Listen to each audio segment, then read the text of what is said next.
We are saying to the public, we care, and we are going to make changes. The last Monday in November isn't usually a big day on the racing calendar. We've got a really significant racing industry, the second largest in the world. We now need to make a commitment to ensure that our welfare is the best in the world. Some of the industry's most influential players gathered at Flemington today as they race to improve animal welfare. Oh, it's a very important day for thoroughbreds and for the welfare of thoroughbreds going forward. Following the 7:30 report on the Merrimist abattoir incident, people were horrified and they wanted action. The ABC can reveal what really goes on when racehorses' lives end in knackeries and abattoirs. And yes, some of what you're about to see is extremely hard to watch.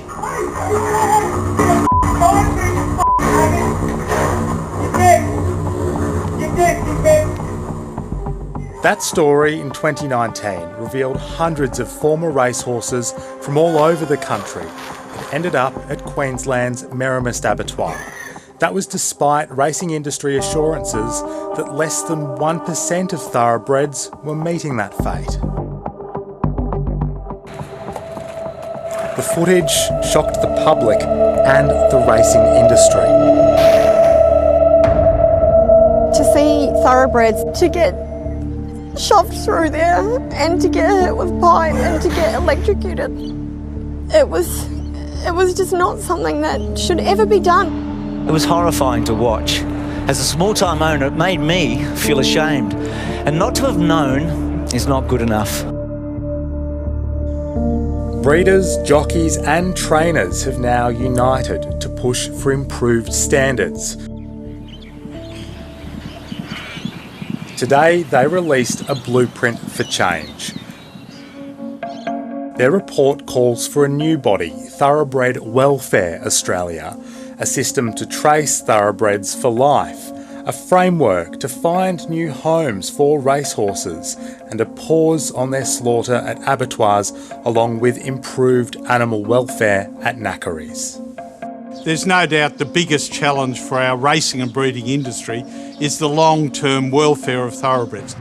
Dennis Napthine is a former Victorian Premier and Racing Minister and led the review. We need the state and territory racing authorities and Racing Australia to get on board, and we need the funding. Funding for the new welfare body would come from Racing Australia, which represents those state racing authorities. Racing Australia says it's considering the report. Breeders, owners, trainers and jockeys would also be levied. This report highlights the fact that the racing industry has been failing these horses up until the present day. Elio Chalotto is from the Coalition for the Protection of Racehorses, one of the groups that helped expose what was happening at the Merrimist abattoir. All they're really doing is just that small amount that they can put a PR spin on it to give people the confidence that they can go back to the races. Well, we don't think that the general public are going to be duped any longer by them. The report clearly states that all of those who profit from the industry need to make a commitment towards welfare, and I actually don't think anyone has an issue with that in the industry. Today's report included polling that showed most Australians do not support the racing industry. The sport knows the only way to change that is to change how it treats its animals.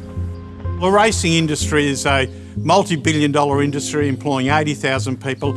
It has enormous broad community support, but that support is dependent on making sure the welfare of the essential ingredient, the horse, is looked after.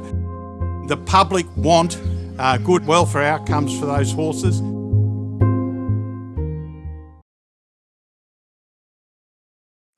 Hi, I'm Lee Sales. Thanks for watching this story. If you'd like to watch more of 7:30's stories, they are on the left of your screen.